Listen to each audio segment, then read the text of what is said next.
All quiet on the set. Blog Talk Radio. Well, hello and welcome to Blog Talk Radio. Actually, this is Open Money on Blog Talk Radio, and we're coming to you live from the Freaking Coffee Shop in Tin Town in the Comox Valley. I'm Ernie Jacob, and this is... I'm Michael Linton. And we're waiting for... Godot. We're waiting. We're always waiting, but the world comes to us in due course. The Freaking Coffee Shop is the location for the inaugural event of the Money Mondays. Michael and Ernie talking about money. Open money, that is. We're not talking about the other stuff. Little to say about that that's useful or satisfying or pleasurable or productive, so we're not going there. We're only talking about open money. Now, if you don't know what open money is, go to openmoney.org and start from there. Or try Google. Just keep looking around open money. Open money is what we do. It's much more fun than the closed stuff. And we'd like to hold conversations with friends around our neighborhood and conversations with friends in other neighborhoods around the planet. Your coffee shop, your home base. And if you're in Europe, it's coming up early evening, so you could be sitting around the pub having a chat with people about money and being tuned into the West Coast Open Money Show. Monday mornings in our world at around 10. Watch on Blog Talk Radio /Open Money to find out what that's about. The times will be scheduled. You'll see us all there. So, that's the setup. What's the truth of the matter? What should we talk about today, Arnie? What shall we talk about today? I guess we could talk about what a coffee shop like this could do with open money, community currencies, let systems, and the like. What could Tin Town do? What can anybody do with open money? Well, I think, although I said that we weren't going to talk about real money, I'm going to say a few things about it, because it's only by comparison between open money and closed we get to see what the real value of an open money world is. Now, what we know about conventional money, legal tender, the usual dosh, the hard money, the folding green, whatever you like to call it in your own world, be it a euro or a dollar or a pound or a yen, you know that when you spent it, it's gone. That's all you ever really know for sure. You can bet your bucks on that. You don't have to really go deep into your analysis to get this clear. Just think about it. Empty your wallet onto the table and walk away. Go around the block 5 minutes and come back and see if it's still there. That'll give you a good indication. People like this stuff. They like cash because they need it. So, frankly, if you don't keep your hands on it, it's gone. And if you spend it, it's gone. Gone, gone, gone. Now, we are so used to that we take it for granted. Of course money's gone when you spend it, huh? Of course it is. All right. That stuff for sure. Dead right.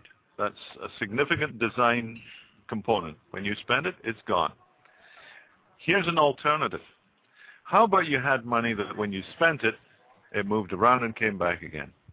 You don't know quite where, you don't know quite how, but you do know that the money you spend in an open money network is still in that network. It's still in the connection space of the 50, 500, or 5,000 people that you're dealing with, or 5 million one day. Don't wait too long for that. It's coming soon. But whatever circuits you are part of, when you spend open money in those circuits, it's coming back. Now, how's it coming back? Well, it's coming back with customers, clients, and sales associated with it. So it's rather the same as, well, in this coffee shop, you can get your Freaking Coffee Shop card. Stamp 10 coffees, the last one's free. Well, that's a standard model. All over the world, people are using simple loyalty systems at the cards on the counter level. It's a discount. It's a reward to loyal customers. You come here a lot. We like you because we like repeat customers. You're the best ones in the world. So since you're a repeat customer, we're giving you a deal to help you stay as a repeat customer. But you know what? It's out of our margin. It's a discount. It's a cut down on our revenues, which is fair because we're getting revenues. But when I do a discount with a card, it's loyalty at my cost. And that's cool. No problems. It's a good project. It works. But you notice there's nothing between the little cards that you see in the coffee shops and a few restaurants and the big systems, the Air Miles, the Club Z here in Canada. Canadian Tire. Canadian Tire Money. Everybody knows Canadian Tire Money in Canada. These are standard corporate money. Corp bucks, we might call them. Corpse money? I don't know what you'd say, but it's corporations, large businesses with often huge capitalization. They say that the Canadian Tire Money, no, I'm wrong there. It was the Club Z money. Zellers is a major retail organization, just a little bit upmarket from Walmart, but not a lot. And Club Z, they said, was a $25 million initiation cost for putting that package together. Now that was about 15, 20 years ago. Nowadays, if you wanted to launch a project like the Z Money or Club Z points, you'd be looking at a lot more than that. So you've got a big gap between the high-end corps who can throw the big money around to create loyalty systems with lots of gloss and plastic and sizzle and 14 times the points today because it's Friday, that sort of game. Confuse the hell out of you, and what do you get for it? Well, you get a bunch of Air Miles you might be able to cross the country for on the 14th Thursday in every fourth month or something. It's a little bit difficult, and not all the seats are available, but sometimes you can turn your discounts into miles in the air. But between the big boys and the coffee cards, there's nothing. And that's really where we're suggesting there's an entry point for community currencies as a commercial driver, as a loyalty system to keep businesses cooking, to give them strong local loyalty without loss of income. And that's the interesting concept. And having interested myself in that concept, I'm going to pass this back to Ernie for his comments, because with one microphone, we got to pass it around. Here it is. So here we are at the Freaking Coffee Shop in Tin Town in the Comox Valley, and looking around at these shops. It's a neighborhood that's a mixed commercial and residential neighborhood, and with a lot of small businesses. And this small little community could have its own currency. It can have a business-to-business currency. We're talking multiple currencies here. We're not talking about one money, an alternative. We're talking thousands of community currencies all over the world. And I guess one of the things to consider is how do they relate to each other? You've got in Tin Town, for instance, you can have a business-to-business. You can have a Tin Town dollar and any number of other, and each of the people that are working and living here would also have other networks that they would be associated with and wanted their own currencies. Some of them may belong to the United Church, and the United Church will have its own currency. How do they relate to each other? Well, I think at arm's length is the simplest way to describe it. We're used to the idea that money is a singular thing and it's the arbiter of all, and everything translates back into one money. Is this coupon worth anything? Can I get cash for it? Can I turn it into cash? We always go back to one thing. But with open money and the idea of many tribes, many communities, that I as a business owner have a customer net. I as a business owner have a supplier net. I, as a business owner, have a trade net, like the other coffee shops in Canada. We have a network, and we talk to each other about how business is and isn't. I may have a fair trade network that gets me coffee from around the world. These are all different networks. And the important thing to realize is that within each, what makes the money come back is that the money stays in. Now, you're talking about community currencies. You're not talking about the other stuff. Absolutely. Please don't talk about the other stuff. It hurts my mouth. But to talk about community currencies, Very straightforward. It is a community currency because it is only accepted and traded within a community. Might be a community of several hundred, might be a community of several thousand. And that community, by its definition, its self-definition, includes within it what is our unit of measure.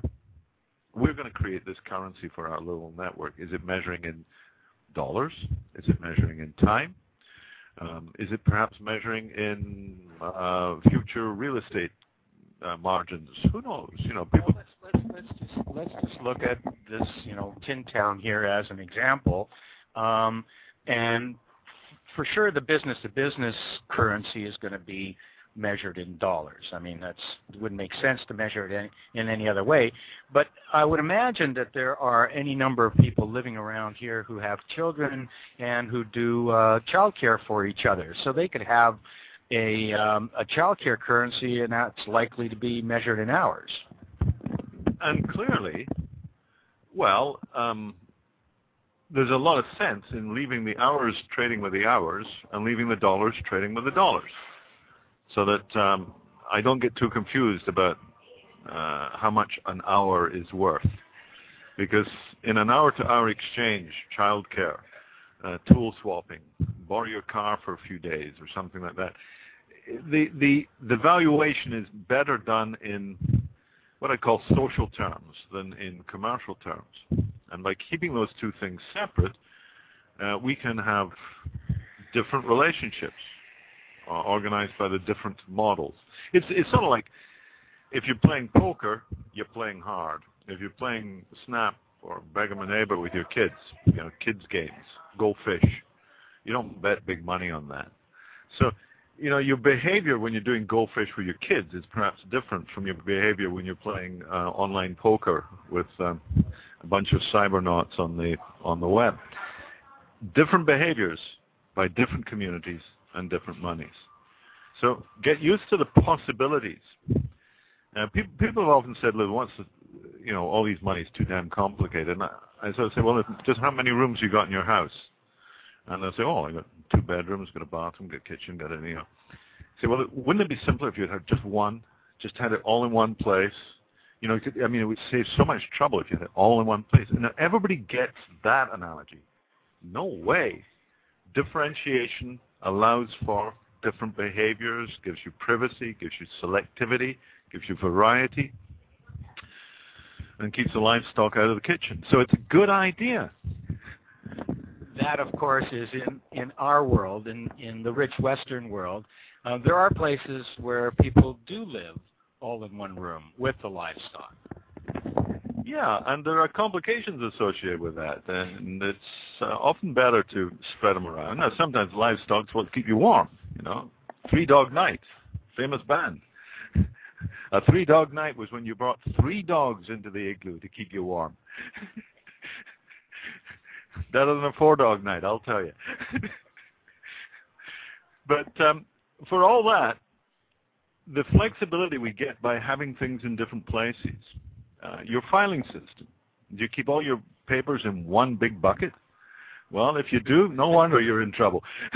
But if you can sort them into, these are the bills, these are the incomes, this is my correspondence with my family, this is, if you can sort your stuff out, it works better. Well, imagine if your monetary models allowed you to sort things out and have many different networks that you could interact with.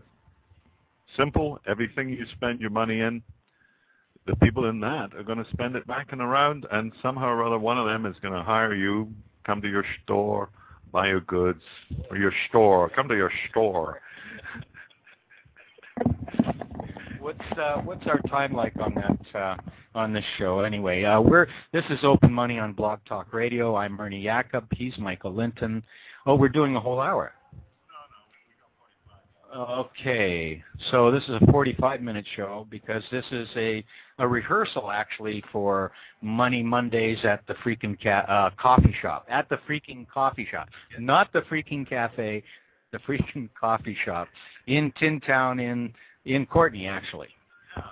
With all due thanks to our supporters and hosts, Maya and Sperling, the proprietors of Freaking Coffee Shop, downtown Tin Town. We call it down tin, I guess. Anyway, we're here. It's a brilliant sunny morning. And you haven't answered the question about how they relate to each other, currencies.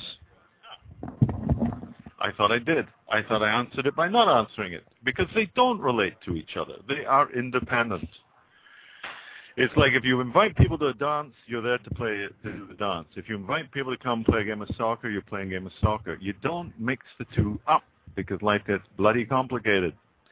So just the same way with community currencies, each one is an independent, give and take, to and fro, move it around. I give and I get. It comes to me. I pass it on. I spend it. It moves back.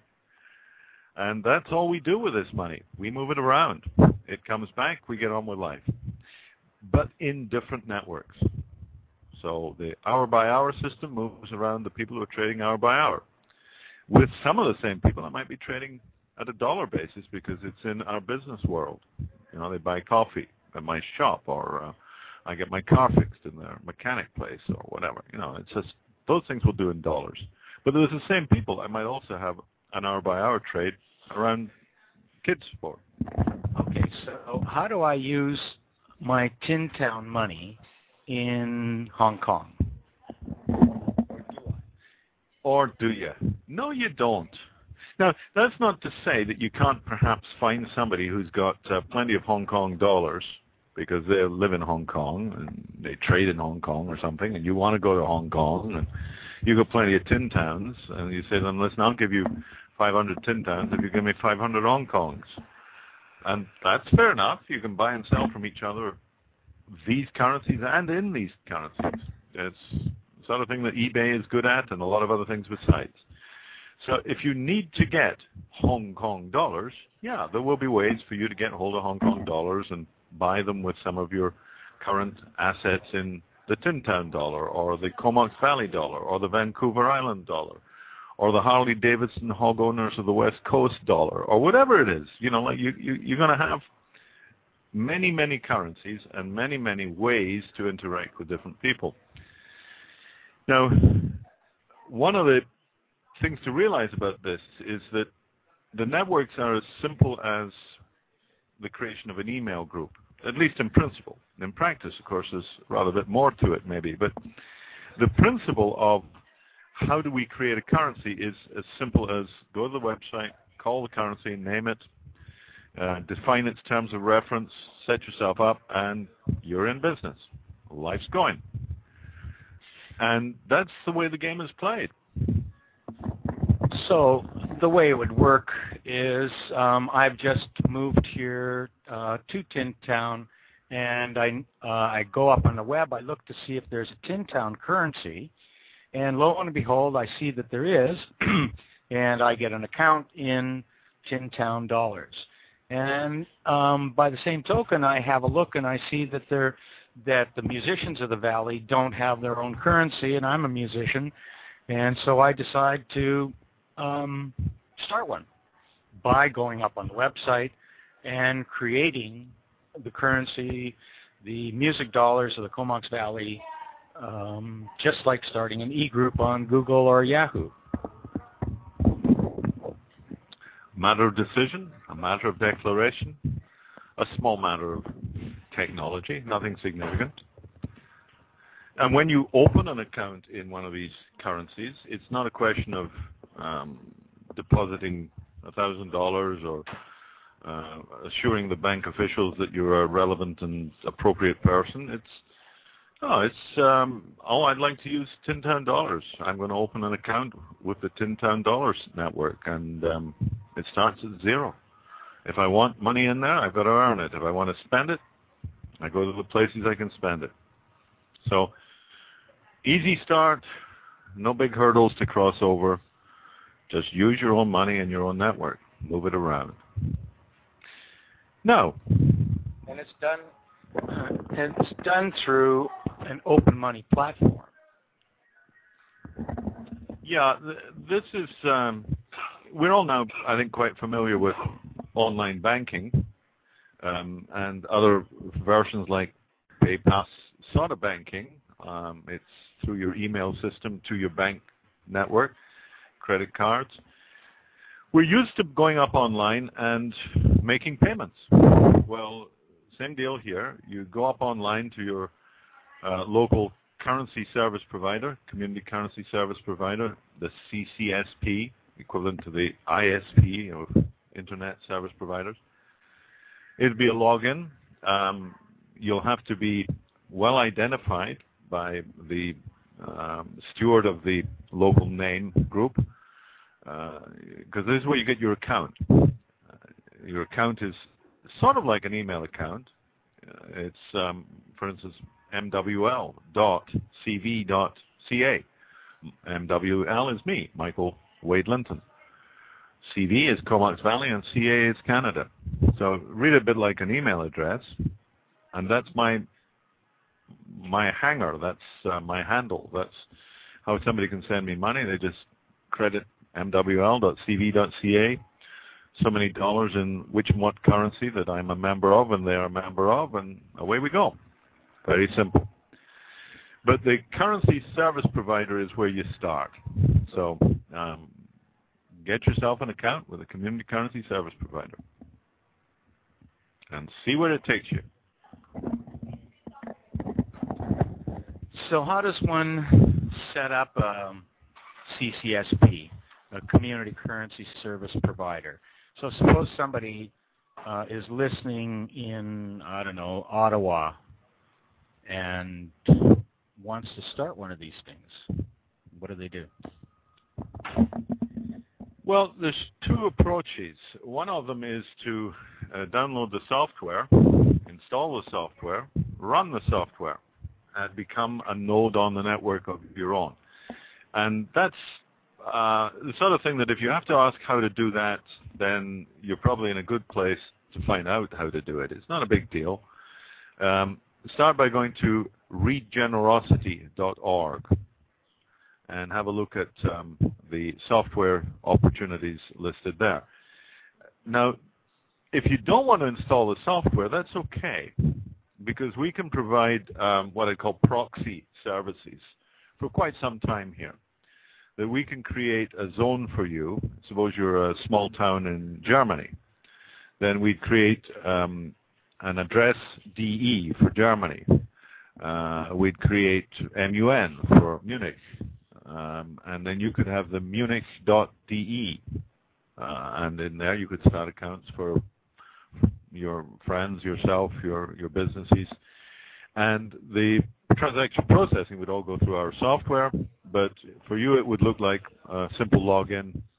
Front page of the login can be translated obviously into your languages and your locality. So you can have your own front end, but you don't have to do much more than write a web page and have it available. The processing is done on the net through our server. Now, that's not a long-term process, because we don't want to concentrate all the data processing in one place. We want to distribute this like a bit like BitTorrent. Many nodes passing data around, keeping the whole thing in the cloud.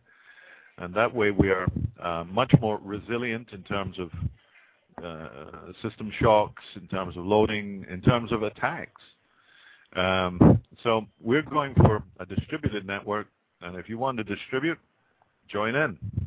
Be part of the network itself. Still just us on this line, which is cool. Don't need to be talking to too many other people at the moment. This is really a test broadcast. Here come the 10 o'clock coffee people, bouncing in quick to get their 10 o'clock hits. Yes, this is our rehearsal for Money Mondays at the Freaking Coffee Shop in Tin Town in Courtenay. That's on the northwest coast of Turtle Island, for those of you on the other coast. I don't think it's a coincidence that the ideas of community money emerged here in the Comox Valley on the west coast. It's something about the way the water falls. Canada is a country of many climates, but on the west coast it's a fairly simple one. It rains a lot. or at least it has done for the previous couple of millennia. We don't know what's going to happen in the next few hundred years. But the West Coast creates a lot of flow of wet stuff. It comes down, it drains through the community in various ways, and it drains away. And we began to realize that that's what cash does.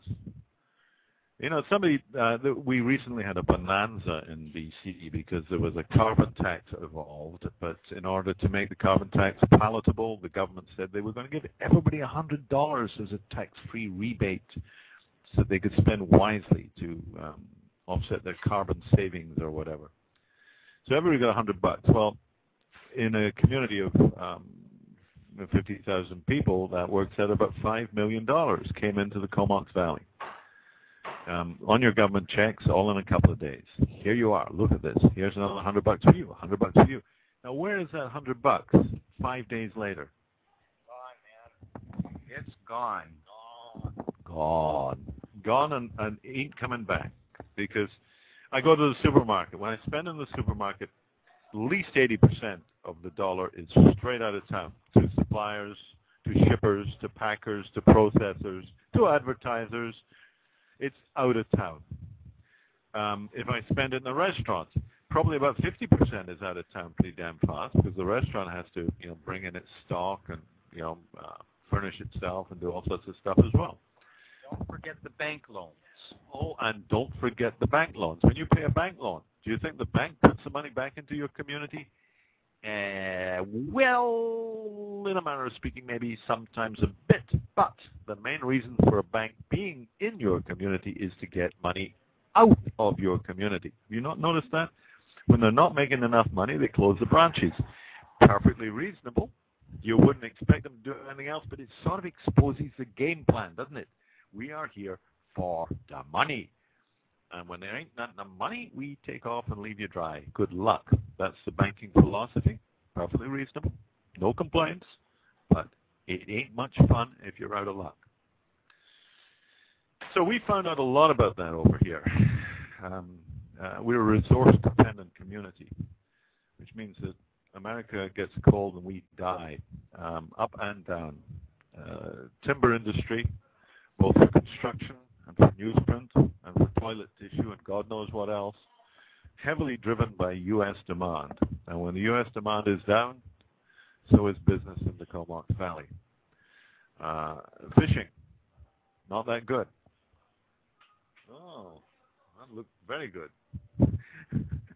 Our proprietor just brought lunch by. Unfortunately, it went by, but never mind. Yeah, the money dries up in the Comox Valley when the U.S. or foreign markets are not active and galloping along, consuming resources and destroying the planet at a fine old rate. Then we don't get to sell wood. We don't get to ship fish. We don't get to do all the things that make us happy, rich, and wealthy. So we've got to find a different way. Well, truth be told, the forests are gone. The fish are gone. All that's left, I think, is land, farmland, and estuary land, and rivers. Which, of course, the corporates amongst us, both the actuals and the wannabes, regard as a sustainable proposition because you can turn it into real estate. Our local forest companies having laid waste logging. Those are logging companies, Michael. Oh, yes, I beg your pardon.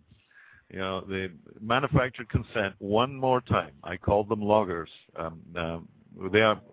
I said forest. They are loggers. What were we talking about them? Yes, we were talking about the forests are gone, the fish are gone, and now now it's the rivers and the land and estuaries and whatever else. And the companies who own the timber rights and other rights, often ownership rights to these localities, are describing them as sustainable because they can see subdivisions propagating across the countryside. Another 4-car garage in a mock Tudor timber stuccoed mess of a junk box, 4,000 square foot of empty nothingness but huge costs in carbon, huge costs in space. But man, it looks good on the corporate accounts because we've sustained ourselves for another year. What a way to call yourself sustainable. Not the terminology that was included in the Brundtland report or in any intelligible action since then, but the forest, or shall we call them logging companies, are happy to be sustainable on your paycheck. You're going to pay for their profits forever if they have their way. Actually, if they have their way, it won't be forever. It's going to all blow up in a very short order. Burn out and piss off. We're out of here. It's not going to work if we go that route. Well, and the driver, the fuel that makes it all possible for them to strip the forests and mine the fish is the money, which is what we started with. It's conventional money, also called con money, that flows through the communities, our communities, sucks and corrupts in the process. And what we are able to do is provide a solution to that particular money problem.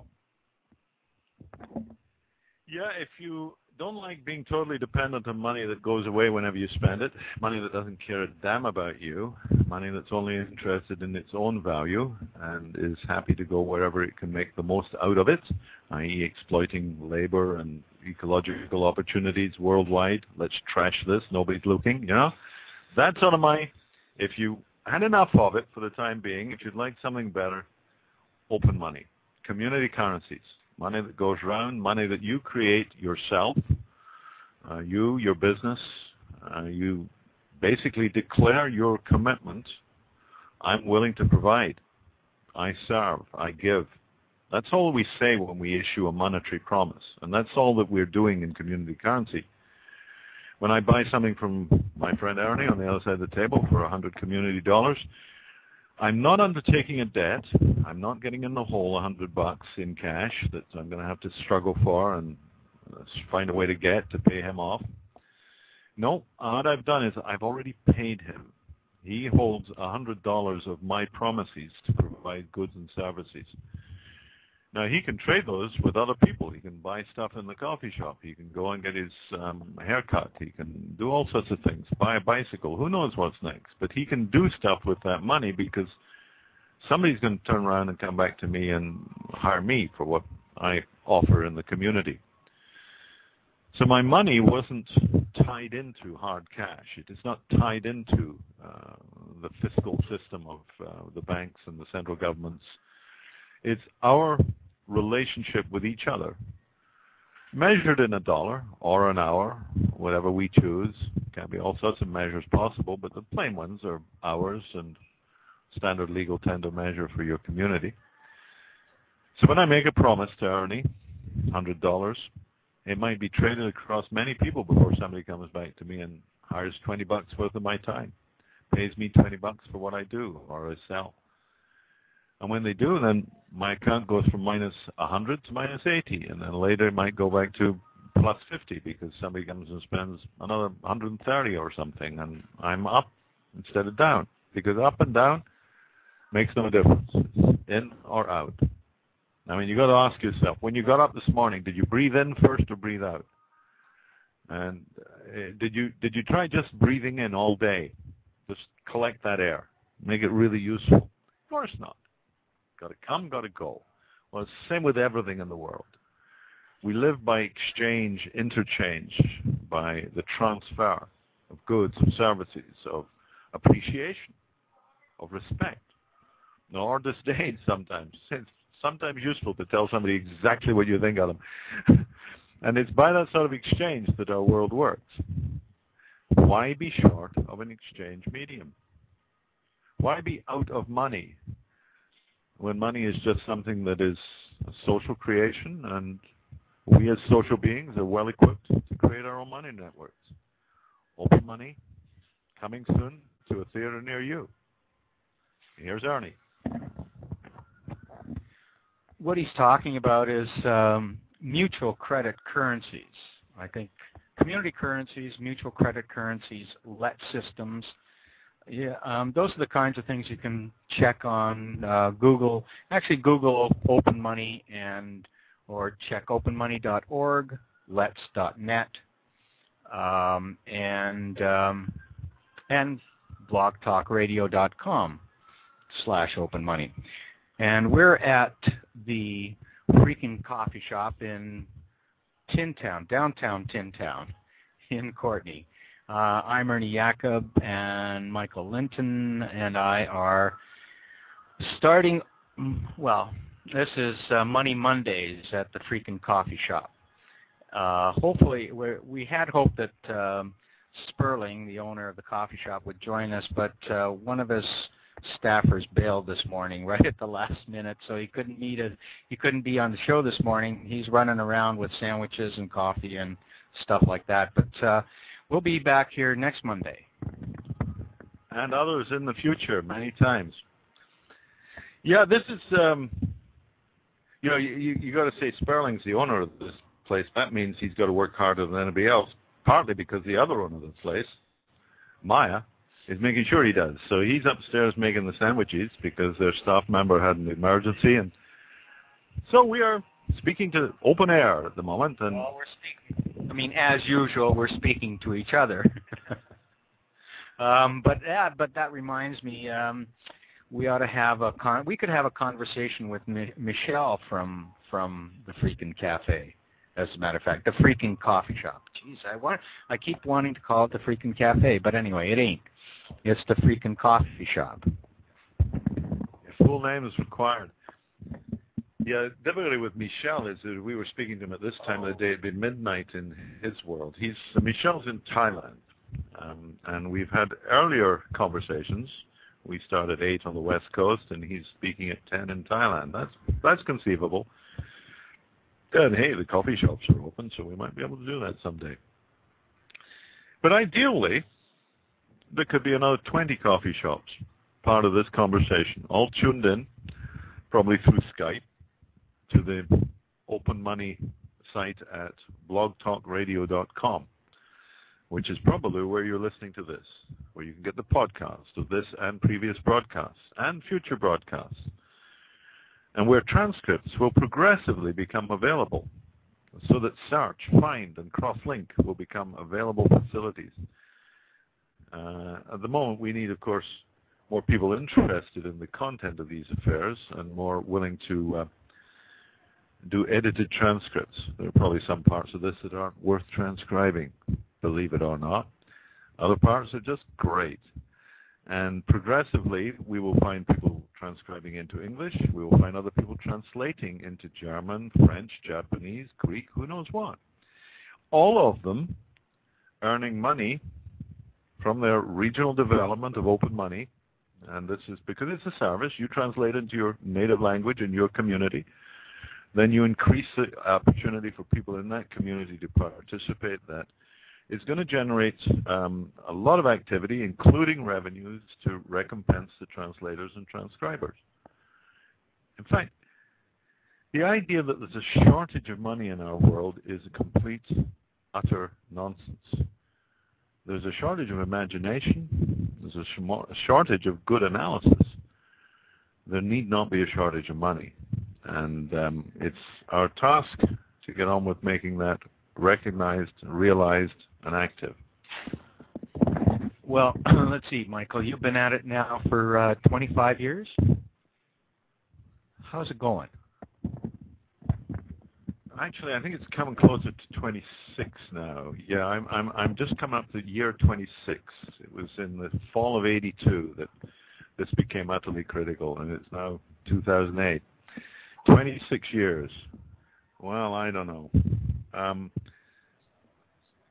Yeah, just an incoming. Somebody's trying to reach me. Not that I care that much, because I'm too busy being on air to my millions of listeners.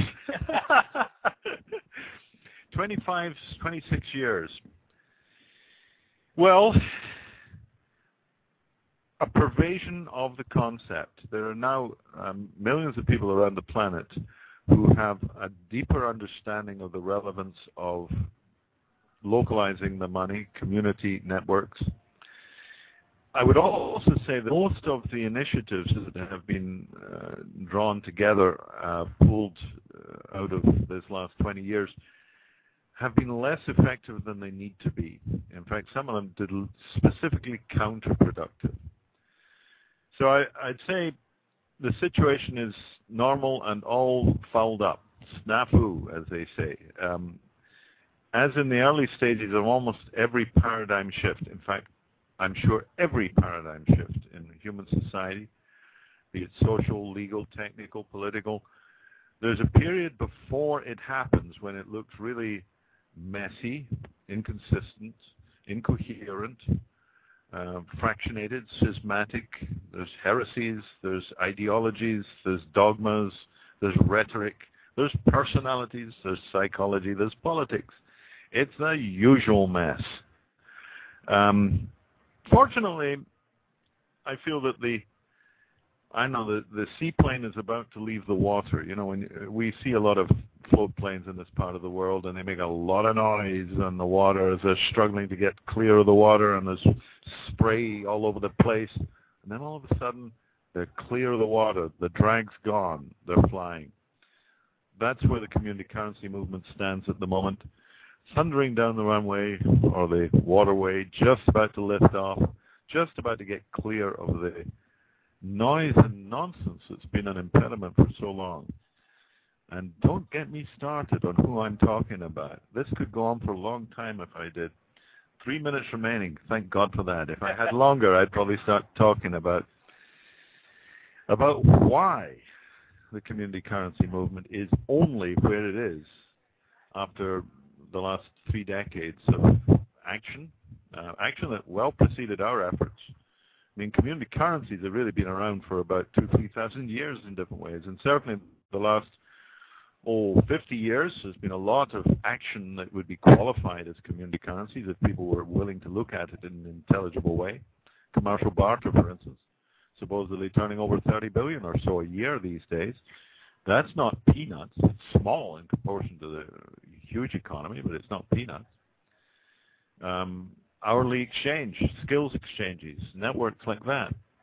Then there's the Irish issue, when the Irish banks closed for almost a year, but people managed somehow or other to make the world work with checks, endorsed, re-endorsed, passed around, circulating as money. Thousands of instances of community currencies being effective. And in the last 30 years, thousands and thousands more instances of community currencies that existed without particularly persisting or being very substantial. And, well, we in the open money field think that we have pretty good ideas why the ones that have been out there have been present but ineffective, have been good instances and examples of what is possible without necessarily demonstrating that possibility in productive activity. In short, if you're going to fly a plane, you need a wing on each side. If you're going to ride a bicycle, the steering should be free so that you can change direction. If you're going to try and float a boat, don't drill holes in the bottom of it. Those are the basic lessons that the community currency movement in general has to understand. And I think they're gradually coming to that understanding, and the more people come in from the new perceptions rather than digging their way through the old, the happier we all will be. But now we come to the close of our show. We're just winding down in the last minute, so I'm going to pass back to Ernie, our host, to say... Our host. Yes, we're at the Freaking Coffee Shop. Yeah, 52 seconds left. This is an extra from the Freaking Coffee Shop at downtown Tin Town in Courtenay in the Comox Valley on the northwest coast of Turtle Island. I'm Ernie Jacob. Right next to me is Michael Linton, and we're going to be back here again next Monday. We don't know what time, but we'll just keep doing this until it's not fun anymore. Coffee is fun here in the Freaking Coffee Shop. That's right. And our hosts are wonderful. Sperling and Maya, thank you very much for making this available. And the space. Yes. Coffee and the space, yes. Okay, that's it. We're out of here. See you next week.